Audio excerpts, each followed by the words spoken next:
Brothers and sisters, I want to tell you about a boy I know named James. You can still see the scars all over his body. His mother believed he was a witch, and she tried to burn him alive.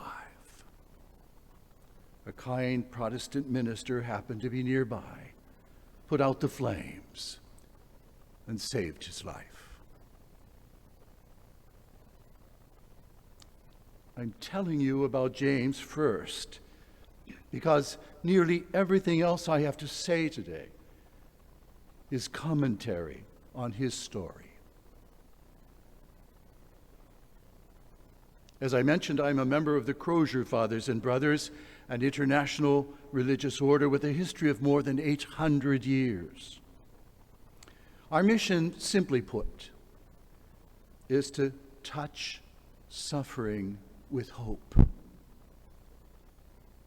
We take that mission from the Paschal mystery of Jesus, his death and resurrection, because the cross of Jesus opens out unto resurrected life for us all. That is the hope of humanity, and it's the reason I'm standing in front of you today. For more than 100 years, the Croziers have served the people of the Democratic Republic of the Congo. These have not been easy years. Endless ethnic wars, unequal distribution of wealth, international exploitation, political corruption.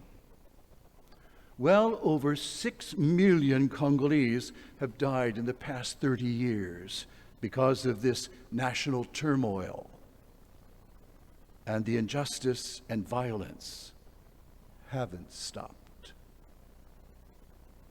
They plague the Congolese people every day, including children like James. We sang the Alleluia before today's gospel. You are a chosen race, a royal priesthood, a holy nation, called out of darkness into his wonderful light. I have to be honest with you. There are good reasons why a boy like James might not recognize himself in those words. Not yet. That gap between what God has already declared true about every one of us and what we have not yet come to see lived out is exactly where the gospel goes to work. It's where the church does her work. And for 100 years, it's where the Croziers have stood in the Congo. Some of us paid for that with our lives. I myself saw my own life sometimes threatened. 21 European Crozier missionaries were massacred in the mid-1960s by a ruthless young resistance movement called the Simba Rebellion.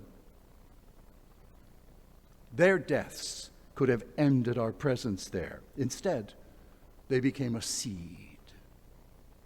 Today's young Congolese Croziers named their own African province after them, the Martyrs of Bondo, and took up the same cause.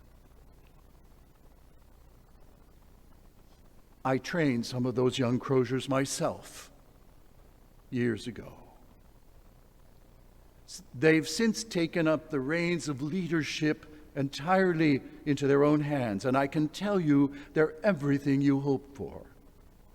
Sincerely religious, politically clear-eyed, well-educated, and deeply motivated to stand with their own people in the struggle for justice and peace.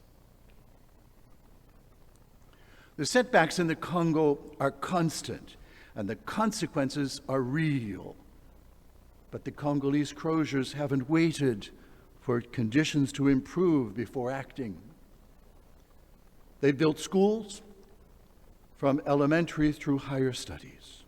They've opened a listening center in a war zone for women and children carrying the psychological weight of violence and insecurity. The only one of its kind, as far as I know, anywhere in Central Africa. They've started farming and cottage industry programs. They've run medical assistance programs. And in Kinshasa, a capital city straining under its own population of more than 15 million people, they opened a center for street children. That last one matters most right now because of James. There are nearly 50,000 children living on the streets in Kinshasa. They end up there because of extreme poverty, the death of a parent, divorce, displacement, abuse, polygamy, or, like James, because someone decided they were a witch. On the street, a child's physical and mental health fall apart fast. And Congo's deprived social services, don't come close to covering the need. The Croziers have been meeting that need for decades at a place called Mboka Mbolingani Center, meeting children's physical, emotional, educational, social, and religious needs all at once. I want to tell you about a few of them.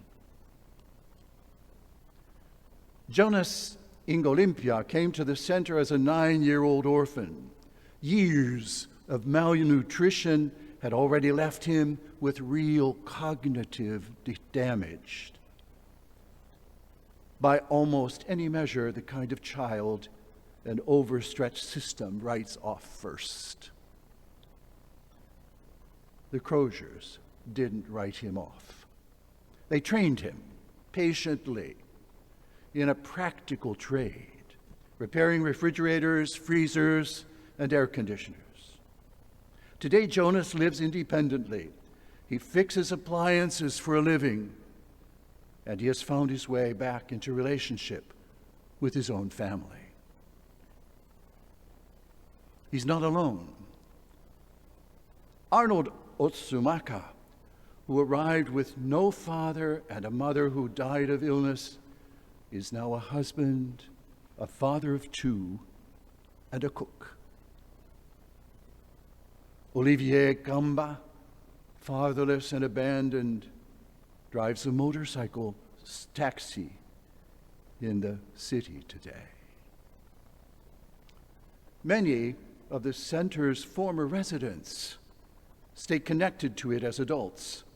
Some come back to help raise the next generation of children who arrive the way they once did. I don't know exactly what happened to James after his stay at the Crozier Center. But no news of tragedy has ever come to me about him. I believe that somewhere in that same city today, he has what Jonas and Arnold and Olivier have: a future. The Croziers now want to do this for more children, about 100 more boys and girls, which would grow Mboka Mbolingani's capacity by roughly 90%.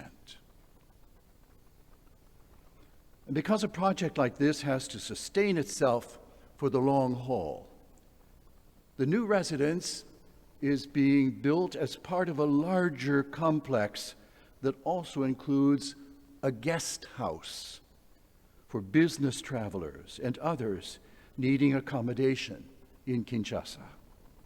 The income from the guest house will go directly toward building and maintaining the children's housing.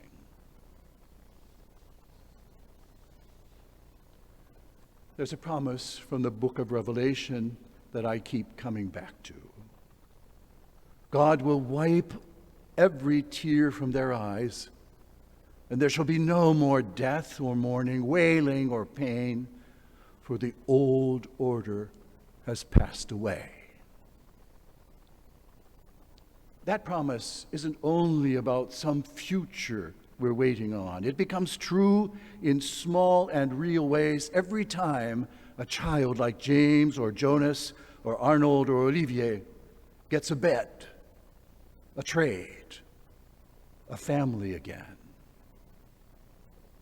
That's the old order passing away, not in theory, but in that city, one child at a time.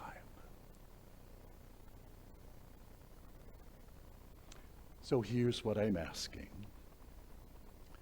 In today's second collection, please give what you can and know exactly what it becomes. $15 a day, $105 a week feeds one child.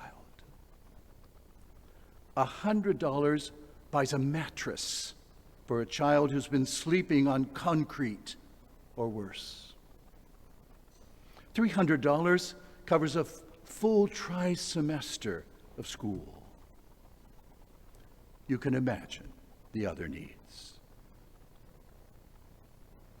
The children's new housing is being built as part of that same guest house complex, and the income it brings in will help carry costs like these for years after today is over.